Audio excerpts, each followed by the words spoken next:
much for my motivational skills. T. Will did not hear me say that we were not emotionally committed. It's kind of like my wife, she doesn't listen to me either, so.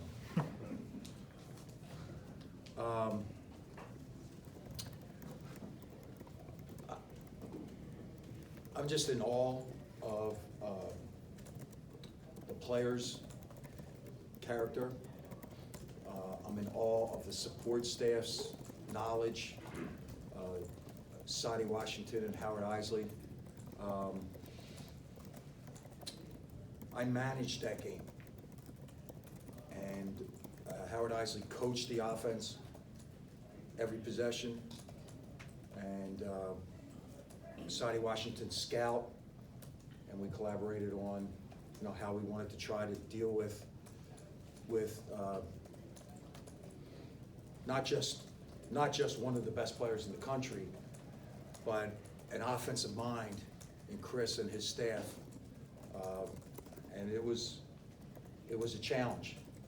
And I would say productive use of our time yesterday. We did not practice on Friday, but productive use of our time Saturday was the result. What we wanted to try to be was balanced. We didn't want to come out of here and say, well, we were too high or too low.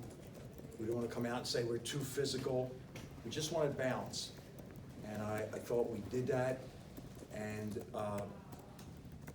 the number that jumps to me is for us to have 24 bench points, that is just an extraordinary performance. So that was a really cool atmosphere. It was a really, really cool atmosphere. There was a kid behind the bench. I don't know if I'll ever see him again, but I want to thank him because he kept telling me that I was bald. And I'll be honest with you, I've gone along this whole time thinking I had a thinning hairline, not bald. So I appreciate him letting me know that. The other words that he was using with bald, not on a Sunday, fella, not on a Sunday. Questions for Coach? Go ahead. Phil, you spoke after the Iowa game about wanting a Hellraiser on the team. Was there one player in particular that you felt embodied that today?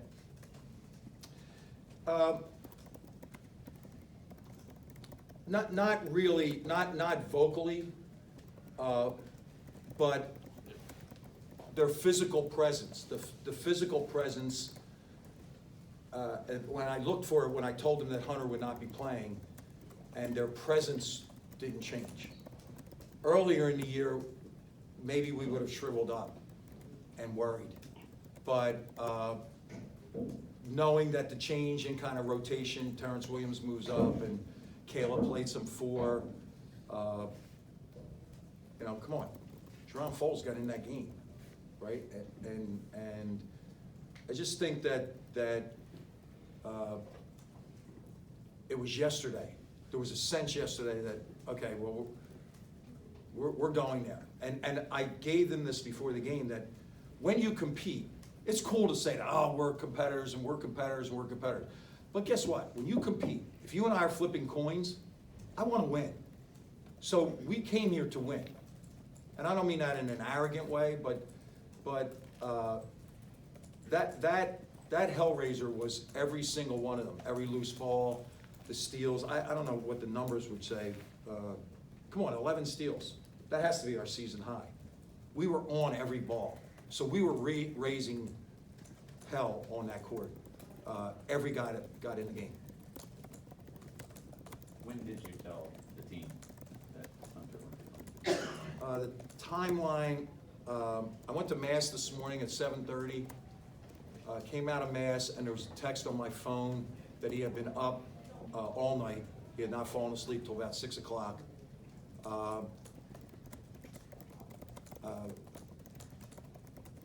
And that we would see. He would not be at film, which was at 8:45. He came down about 9:20. I saw him go for some toast. And then when we got to the arena, I just blanked it out. Said, tell me what we have when we get to the arena. And he didn't feel strong enough. So at that point in time, Even at film session, I said, look, I don't know what the story is with Hunter, so Brandon Johns, whatever you have to do for your pregame routine, you now you're on, and you will not be the primary defender on Liddell, but you will be the four-man on offense. So we flipped that. And then we just proceeded, once we got here and he wasn't strong enough to even dress, we were looking for like another gym. I don't know if they have another practice gym or where he could kind of go by himself and see if he could go. But as you can see, his coloring is off, and hopefully it doesn't run through everybody. I think there is look, I don't purport to do as what you all do, but there is a storyline because his roommate on the road is Terrence Williams. So did Hunter, like, by osmosis, did he become a scorer? I'm just saying, something to follow.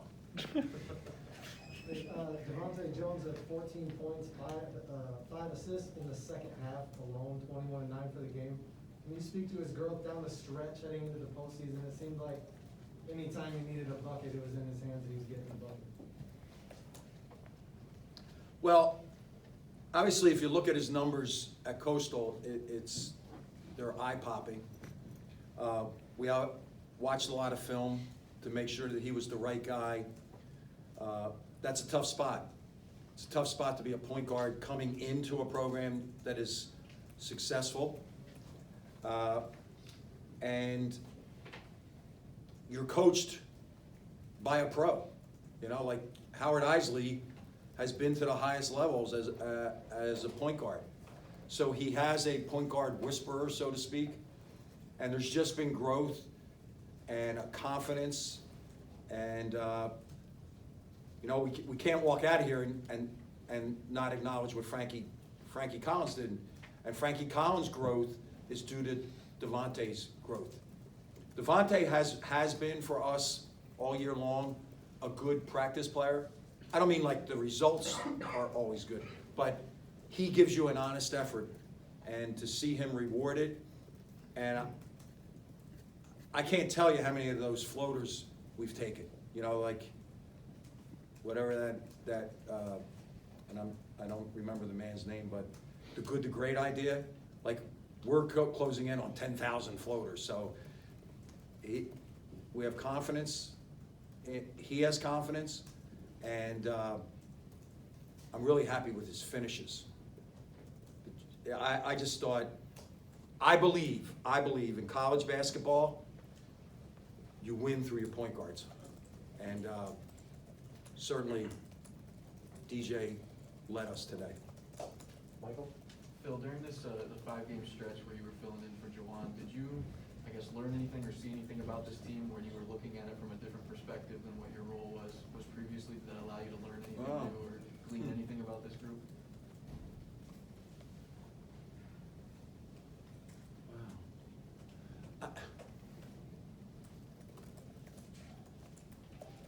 No, I don't think so. Look, they're good young people, with the emphasis on young, and